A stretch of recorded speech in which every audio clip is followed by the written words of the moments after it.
Good morning बच्चों। Class 4 में हम लोग हिंदी सेकंड पढ़ेंगे।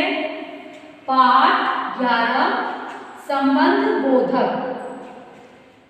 जो शब्द संज्ञा या सर्वनाम शब्दों का दूसरे संज्ञा या सर्वनाम शब्दों से संबंध का बोध कराते हैं वे संबंध बोधक कहलाते हैं।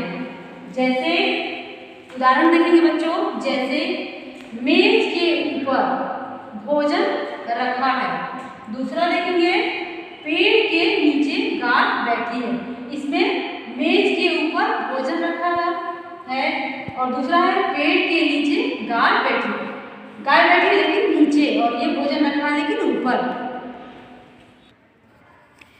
पाठ 11 संबंध बोधक। जो शब्द संज्ञा या सर्वनाम शब्दों का दूसरे संज्ञा या सर्वनाम शब्दों से संबंध का बोध कराते हैं वे संबंध बोधक कहलाते हैं। जैसे मेज के ऊपर भोजन रखा है, मेज के ऊपर भोजन रखा है।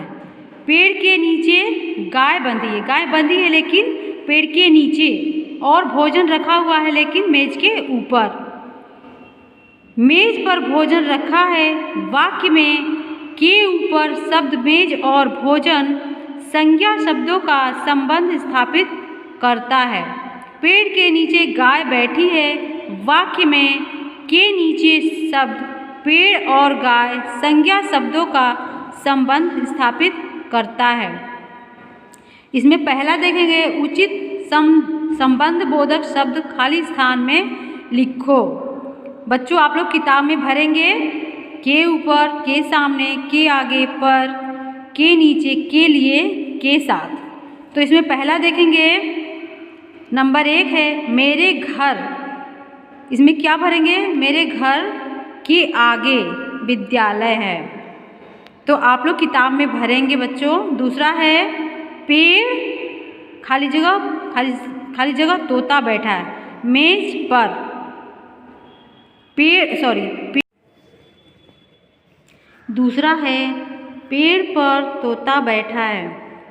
तीसरा है मीरा छत के ऊपर पतंग उड़ा रही है।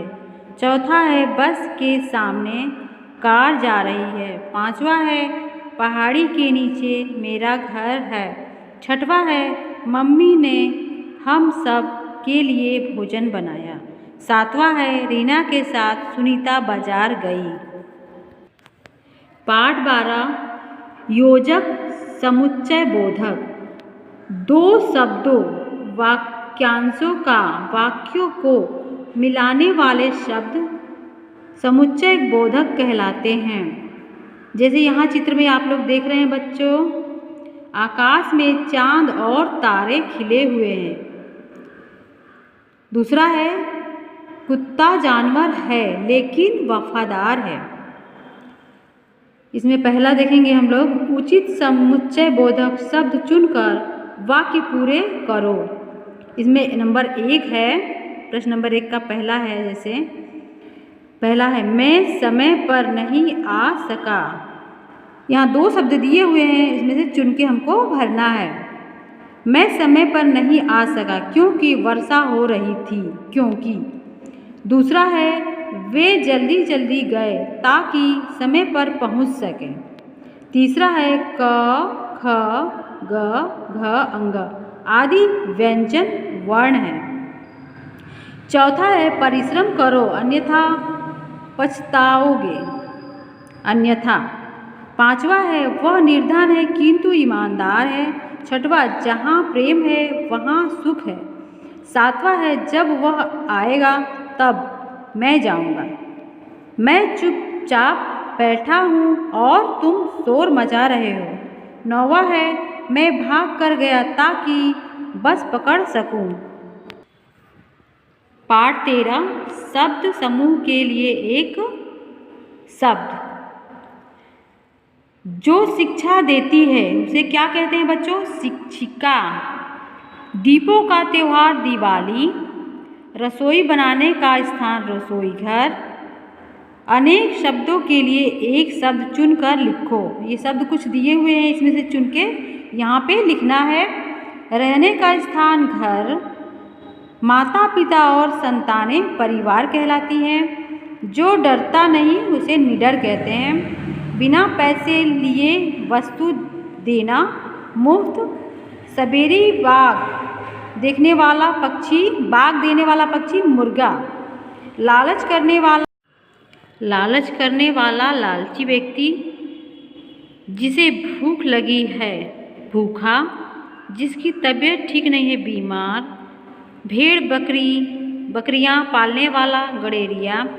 काम से जी चुराने वाला कामचोर। अब हम लोग देखेंगे बच्चों 11 नंबर, देहात में रहने वाला देहाती। शहर में रहने वाला शहरी। भारत में रहने वाला भारतीय। नंबर 14 है, विदेश में रहने वाला विदेशी। गांव में रहने वाला ग्रामीण।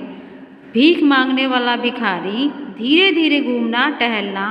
सर्दी से कांपना ठिठुरना। जिसमें हिम्मत है हिम्मती। जो देखा ना जा सके अदृश्य। पाठ 14, विराम चिन्ह। विराम का अर्थ होता है रुकना या ठहरना। वाक्य में रुकने का संकेत करने वाले चिन्हों को विराम चिन्ह कहते हैं। पूर्ण विराम, अल्प विराम, प्रश्न चिन्ह, विस्मय चिन्ह, ऊर्ध्वधरण चिन्ह। पूर्ण विराम वाक्य के पूर्ण हो जाने का संकेत करता है। हाथी एक विशालकाय जानवर है। अल्प विराम वाक्य में थोड़ा रुकने का संकेत करता है, जैसे थाली में रोटी, सब्जी, दाल और चावल। यहाँ देखेंगे प्रश्न चिन्ह का प्रयोग प्रश्न वाले वाक्यों के अंत में किया जाता है। क्या तुम चुप रहोगे?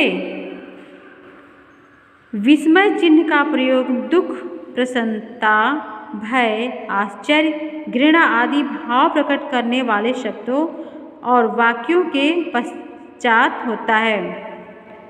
हे भगवान दया करो।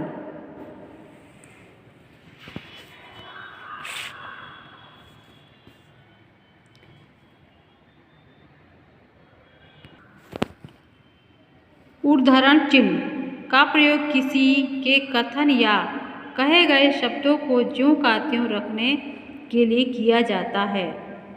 यहाँ देखेंगे जैसे कबीरदास जी ने कहा, अहंकार मिटा दे ईश्वर मिल जाएगा। जैसे कबीरदास जी ने कहा है, उनके कथन को ज्यों का त्यों रखने के लिए चिन्ह लगाया जाता है। अहंकार मिटा दे ईश्वर मिल जाएंगे। यहाँ देखेंगे नंबर 1 है, वाक्यों में उचित विराम चिन्ह लगाओ। पहला है, क्या आप मुझे अपने साथ ले चलेंगे? दूसरा है, हमारी राष्ट्रभाषा हिंदी है। तीसरा है, अरे वह स्कूल से भाग गया। चौथा है, गाय, बकरी और भैंस पालतू जानवर हैं। पांचवा है, राम ने कहा मैं किताब नहीं दूंगा। छठवा है, ताजमहल किसने बनवाया था? सातवां है, शिक्षक ने कहा सत्य बोलो। आठवां है, इस विद्यालय में अनेक छात्र पढ़ते हैं। नौवां है, हाय देखो वह छत से गिर गया। 10वां है, सुधा इधर आओ। 11 नंबर, छी मैं तेरे जैसे से मुंह नहीं लगता। 12 नंबर है, क्यों आप कहना नहीं मानते। 13वां है, अध्यापक ने कहा काम करके लाना। 14 नंबर है, सूर्य पश्चिम में अस्त होता है। 15 नंबर है, वाह तुम तो विजयी हो गए। 16 नंबर है, फ्रिज में फल, सब्जी, दूध आदि रखे हैं। 17 नंबर है, भारत का राष्ट्रीय पक्षी कौन है? 18 है, दूध से पनीर, घी, खोया आदि बनता है। नंबर 19 है, हमें पर्यावरण का ध्यान रखना चाहिए। नंबर 20 है, हमारे राष्ट्रपति कहाँ रहते हैं? तो बच्चों आप लोग किताब में भरेंगे, पूरा करेंगे। Thank you.